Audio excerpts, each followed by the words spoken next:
मोठी बातमी येते। उद्या होणाऱ्या कॉकरोच जनता पार्टीच्या मोर्चाच्या पार्श्वभूमीवर दिल्ली पोलिसांनी आता इशारा दिला आहे। 20 जुलै रोजी सीजीपी कडून संसदेकडे प्रस्तावित मोर्चाच्या बातम्यांच्या पार्श्वभूमीवर दिल्ली पोलिसांनी आता स्पष्टीकरण दिलंय। अशा कोणत्याही मोर्चासाठी कोणीही परवानगी मागितलेली नाही किंवा आम्ही परवानगी दिलेलीही नाही। नवी दिल्लीत आजपासून आता जमावबंदी लागू करण्यात आली आहे। 5 किंवा त्यापेक्षा अधिक व्यक्तींची सभा, मोर्चा, मिरवणूक किंवा आंदोलनास बंदी घालण्यात आली आहे। 20 जुलैपासून संसदेचं अधिवेशन सुरू होत असल्यानं कडक सुरक्षा व्यवस्था तैनात करण्यात आली आहे। आदेशाचं उल्लंघन करणाऱ्यांवर बीएनएस कलम 223 आणि इतर लागू कायद्यानुसार कारवाई करण्यात येईल असा इशाराही दिल्ली पोलिसांनी आता दिला आहे। या क्षणाची मोठी बातमी आपण पाहतोय। भाजपच्या मोर्चावरच आता प्रश्नचिन्ह उपस्थित झालंय। दिल्ली पोलिसांनी अशा प्रकारच्या कुठल्याही मोर्चासाठी परवानगी मागण्यात आलेली नसल्याचा दावा केलाय आणि त्याच पार्श्वभूमीवर जमावबंदीची एक मोठी बातमी समोर येते। त्यामुळे उद्याच्या या मोर्चाबाबत नेमकं काय होणार याबाबत आता फार मोठा प्रश्नचिन्ह उपस्थित होतंय। अर्थात मागील 2 दिवसातल्या मागील 24-40 तासातल्या घडामोडी पाहता एक वेगवान अशा पद्धतीचं जोरदार समर्थन दिल्लीच्या जंतर मंतरच्या आंदोलनाला मिळतंय।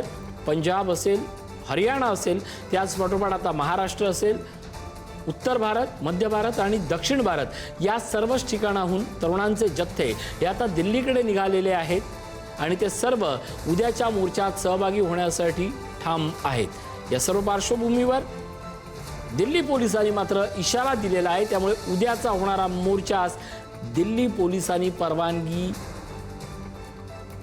बाबत नकाराची भूमिका ही समोर पाहण्यात येते। शिवाजी काळे आमचे प्रतिनिधी आपल्या सोबत आहेत। शिवाजी, अगदी महत्त्वाचा प्रश्न दिल्ली पोलिसांचं म्हणणं आहे आपल्याकडे परवानगीच मागण्यात आलेली नाही आहे, त्यामुळे मोर्चाला परवानगी न देण्याचा प्रश्नच उद्भवत नाही आणि त्याच पार्श्वभूमीवर दुसरीकडे जमावबंदीचा आदेश देखील आहे। नेमकं काय घडतंय दिल्लीच्या राजकारणात? खरं तर अशा पद्धतीने कोणत्याही संसदेवरती जाणाऱ्या मोर्चाला परवानगी दिल्ली पोलीस देत नसतं। मात्र शांततेच्या मार्गाने केलेली निदर्शनं ही लोकशाहीमध्ये ग्राह्य धरली जातात। आजही आपण पाहिलं असेल की कुठेही जेव्हा मोर्चे होतात, खास करून संसद असो, विधिमंडळ परिसरात असो, अशा मोर्चांना परवानगी नसते। मात्र शांततेच्या मार्गाने आपली निदर्शनं लोक करत असतात। मात्र कॉकरोच जनता पार्टीच्या मोर्चाच्या पार्श्वभूमीवरती आणि जी संसद आहे, ज्या ठिकाणी देशाची सार्वभौम संसद आहे, त्या भागामध्ये कोणतेही सरकार असल्यानंतर मोठा पोलीस बंदोबस्त असतो, कारण त्या ठिकाणी देशाचे कायदे करणारे खासदार बसत असतात। त्यातील विरोधी पक्षाचे अनेक खासदार उद्याच्या कॉकरोच जनता पार्टीच्या आंदोलनामध्ये देखील, मोर्चामध्ये देखील सहभागी होऊ शकतात। मात्र या मोर्चाला अद्यापपर्यंत परवानगी देण्यात आलेली नाहीये आणि बहुतांश आंदोलन जे असतात ते जंतर मंतर हे ठिकाण जे आहे ते आंदोलनासाठी ठरवलेलं आहे, त्याच ठिकाणी होत असतात। मात्र हा मोर्चा आता संसदेवरती जाणार आहे। आता हा मोर्चा खऱ्या अर्थानं संसदेपर्यंत जातो का हे पाहणं महत्वाचं आहे, कारण दिल्ली पोलिसांनी भारतीय न्याय संहितेचं कलम 163 लागू केले। यापूर्वी ते सीआरपीसीचं कलम 144 होतं, आता ते 163 झालेले आहे आणि हे कलम जंतर मंतरवरील अधिकृत निदर्शन स्थळ म्हणजे ज्या ठिकाणी आंदोलन करण्याचा अधिकार आहे, आपली म्हणणं नागरिकांना शांततेच्या पद्धतीने मांडण्याचा अधिकार आहे, ते वगळून इतर ठिकाणी, त्या ठिकाणी 5 किंवा त्यापेक्षा अधिक व्यक्ती सभा, मोर्चा, मिरवणूक किंवा आंदोलन करण्यास मनाई घालण्यात आलेली आहे।